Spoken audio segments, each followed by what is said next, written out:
Why do people go bald? Why are baboons' bums red? What's a light year? Why do leaves go brown in the autumn? Why do monkeys like bananas? Why do some things glow in the dark? Why do animals not understand you? Why do my receipts fade after a year? Don't know the answer? Ask the Naked Scientists. Hello and welcome to this week's Ask the Naked Scientist with me, Sue Marchant, Dave Ansell and Chris Smith.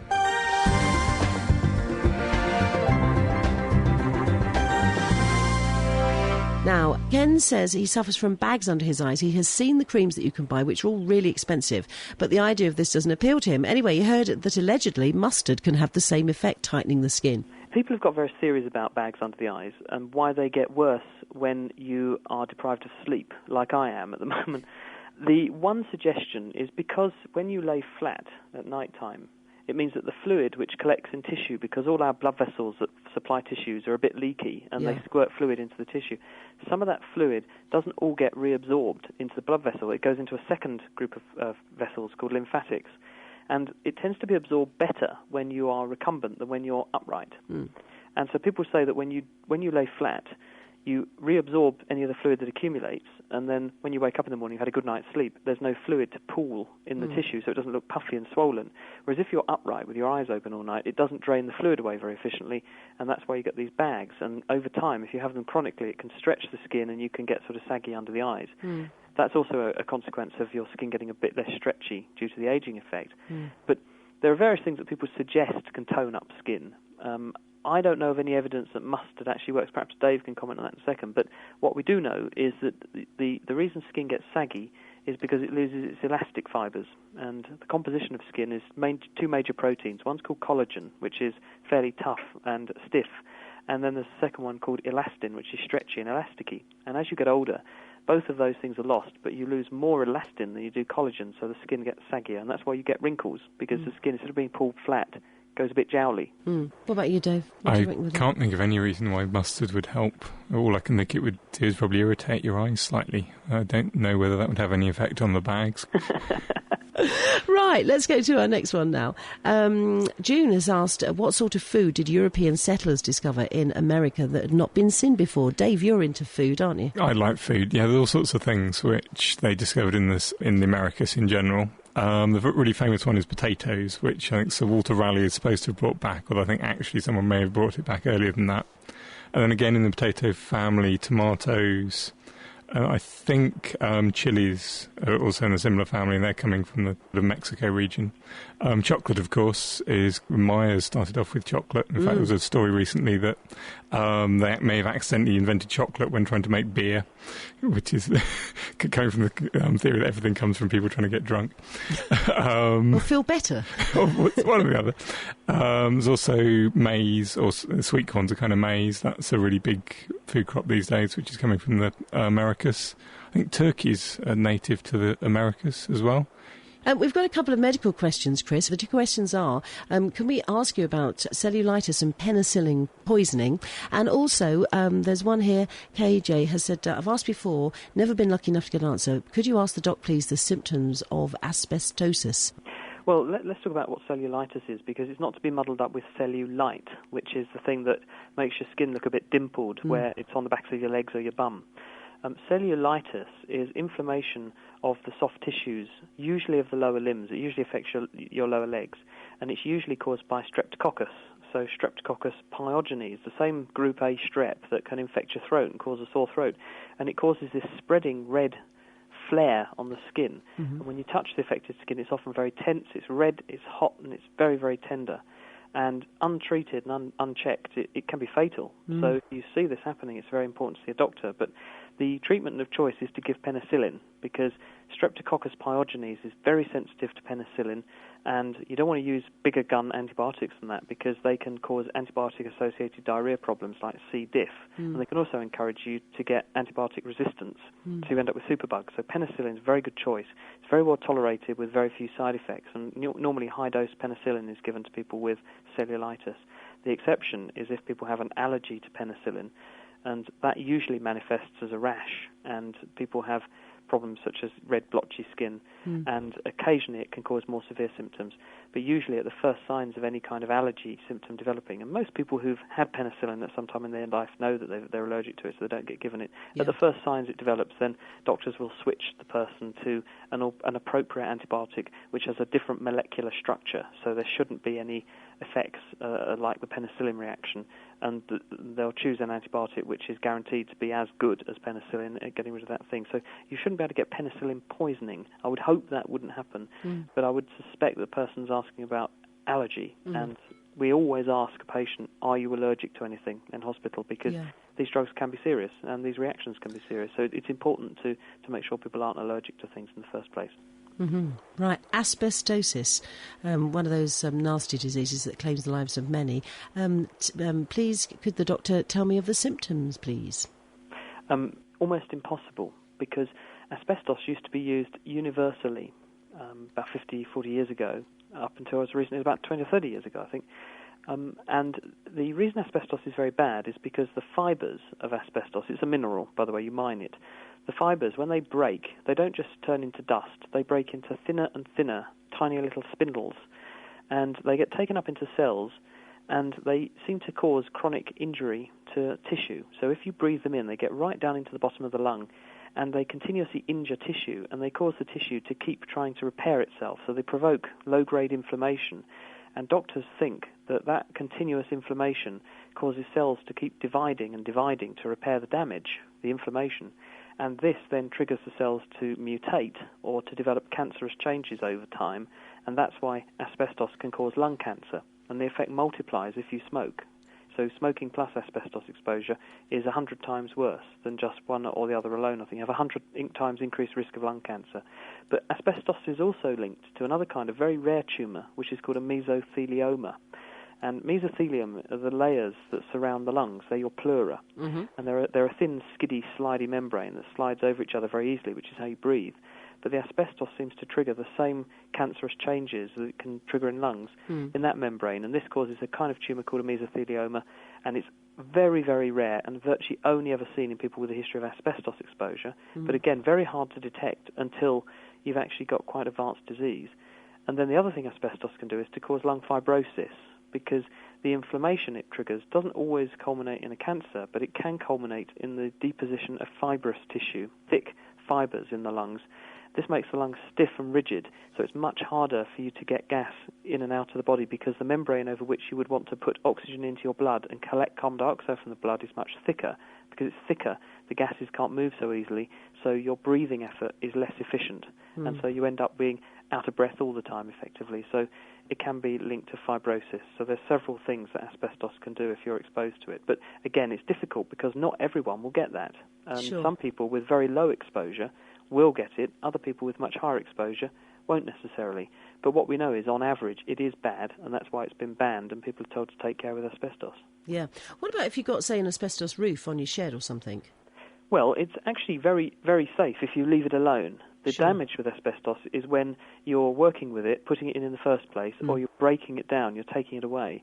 So the advice that's given is, if you're going to do anything near asbestos, get proper help and advice. Wear face masks and respiratory guards so that you can't breathe the dust in, and also make it wet, because the particles can only float up in the air and be breathed in by you if they're light. And if you soak it and damp it down, which is what the professionals always do, it keeps the fibres stuck together, and it stops them floating off in this aerosol effect, and it means you're much less likely to breathe any of it in. So, try and avoid going near asbestos and fiddling with it. As long as you don't fiddle with it, it should be fine. But if you have to do anything with it in some kind of emergency, try and protect your airway, nose and mouth, and make it wet before you do anything with it. All right. Dr. Dave, we've got one here. Mark in Bletchley wants to ask, how do radio telescopes work? A radio telescope, in the simplest case, works in a very similar way to a normal telescope. Basically, a normal telescope works by having a big curved mirror, a sort of concave mirror, and then that focuses all the light that hits it onto another mirror, then down to your eye or a camera or something. Radio telescope works in a very similar way, but instead of using light waves, which are a kind of electromagnetic ray with a wavelength of less than a micrometer, they're using radio waves. So they tend to be things with a wavelength of a few centimetres.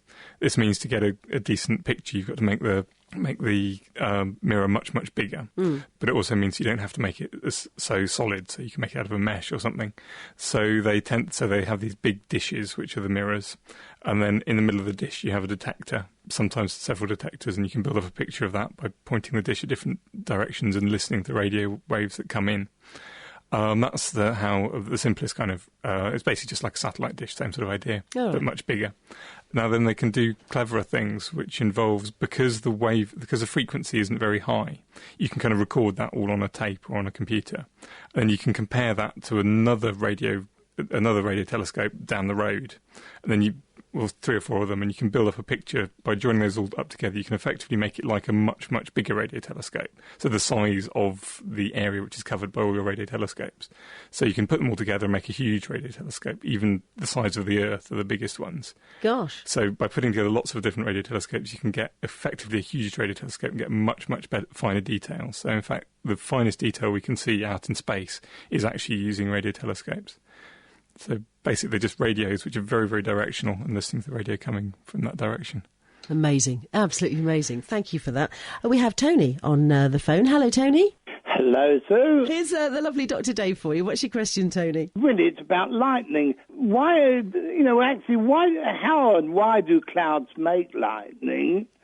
And do other planets have lightning? It is static electricity, is it? I think it's similar to static electricity. It normally occurs in thunderstorms where you've got big raindrops and air rushing, holding them up. So you get air rushing upwards, holding the raindrops up. And so you're basically getting air rubbing on these raindrops. In a similar way to if you rub two things together, like your hair and a nylon jumper, that will move electrons, I think, from your hair onto the nylon jumper and charge it up. I'm not sure which way whether the air is charging or the water's charging, but it'll charge up the air a bit, and the water droplets are charged, and then they move apart, and then that is pulling apart, building up a really, really large voltage, and then the charges redistribute, and eventually they end up sort of sparking back again, like the sparks when you move the nylon jumper across your head. In the lightning, which you can see and which you're used to, and it makes huge noise and a great big flash. You do get lightning on other planets, definitely on Jupiter, because I've talked to some guys who, in their back gardens, have basically built little tiny radio telescopes. They don't have to be very sophisticated, and if you point them at Jupiter, you can actually hear the lightning on Jupiter. Wow! Because lightning, as well as giving off light and sound, it also gives off radio waves, which is, you may have noticed during a lightning storm, your radio suddenly goes hiss. Yes. Just in time with the lightning. Yeah. That's all the radio waves which the lightning gives off. And you can actually pick up those radio waves from Jupiter with something quite simple which you could build in your garden with some bits of wire and a few amplifiers. Good Lord. Tony, you're an absolute darling. Thank you, dear. All right, lovely to talk to you again. Thank And you so you. much. Bye. Bye.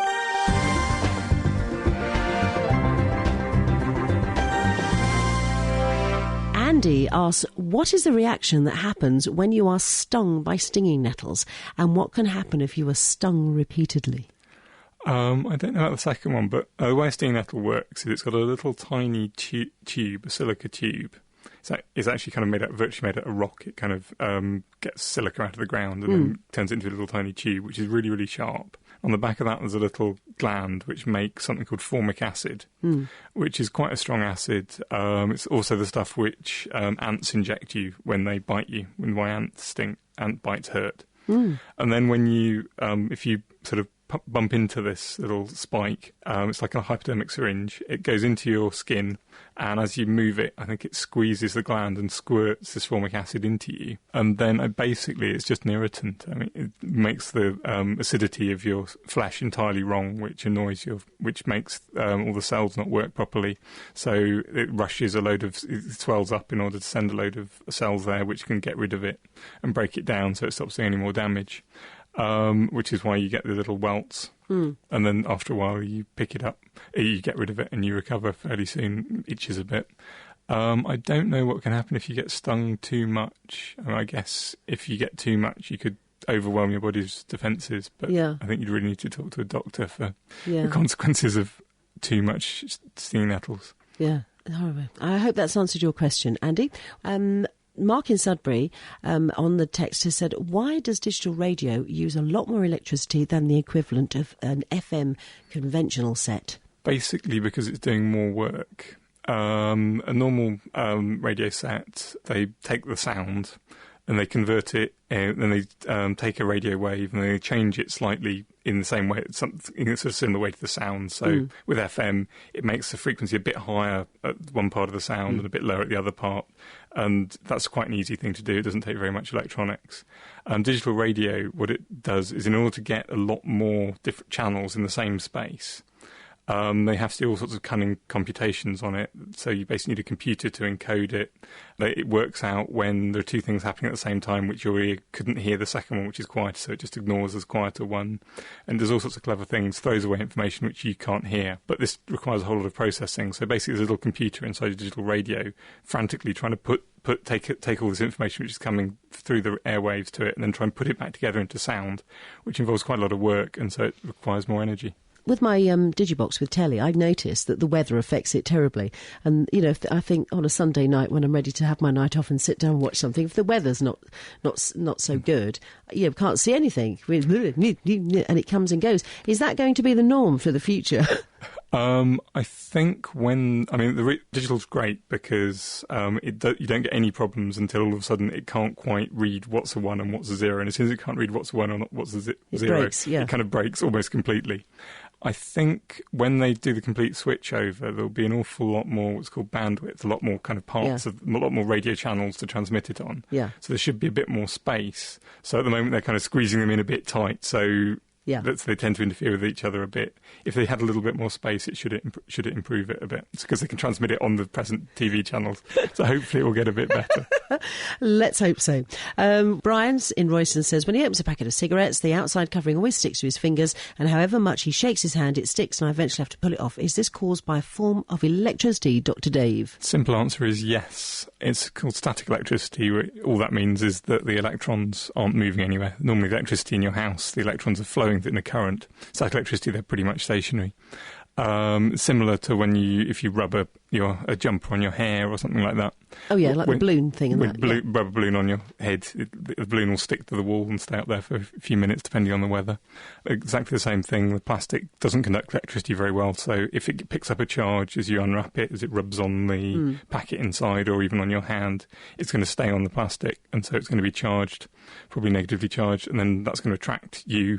It's going to attract the positive charges inside your hand, and they're going to try and stick to you all the time. It's a weird thing because you can get electric charges off people, can't you? Because my daughter and I, when she comes round, and I'll go and give her a hug, and suddenly it's like thrown back because we're electric, and we always laugh about it. But it's only with the younger one. The old one seems to be fine. Probably depends on what kind of shoes she's wearing.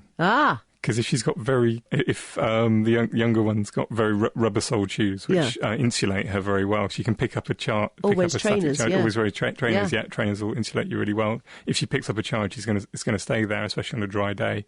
So the older one's wearing leather-soled shoes or something, that conducts slightly well, so any static charge she picks up will gently seep away to the ground, and so she won't charge up. It's all in your shoes. Let's say good evening. I think it's Alan. What have you got to ask? The question is about bananas.